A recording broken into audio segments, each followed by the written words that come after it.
देखिए यहाँ पर हमारे पास एक प्रश्न है जो कि 10th और 12th के लिए इंपॉर्टेंट है, ठीक है, क्योंकि एग्जाम के बाद से हर कोई आपसे यही पूछेगा कि आपका कितना परसेंटेज बना हुआ है, ठीक है। देखिए इसमें कह रहा है कि मोहन कक्षा 10 में 600 में से 530 अंक प्राप्त किया, उसने कुल कितना प्रतिशत अंक प्राप्त किया, ठीक है।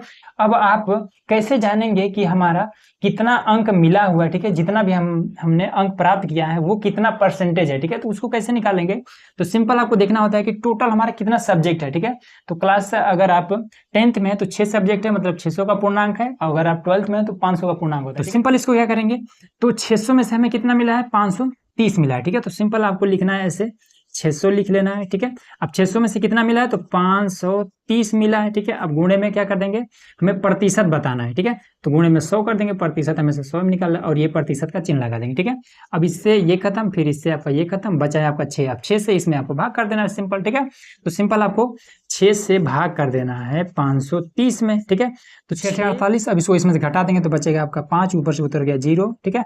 अब उसके बाद से फिर 6 48 48 हो जाएगा। अब इसको घटाएंगे तो बचेगा आपका 2, दशमलव लगा लेंगे, 0 बढ़ा लेंगे, 6 18 हो जाएगा, 18 हो जाएगा। फिर उसके बाद से फिर से यहाँ पर आपको 2 बच जाएगा, दशमलव लगा, 0 बढ़ा लेंगे, फिर 6 18 हो जाएगा, मतलब कि 88.33% आपने अंक प्राप्त किया है। यही आपका आंसर हो जाएगा, ठीक है। ये तरीका होता है निकालने का।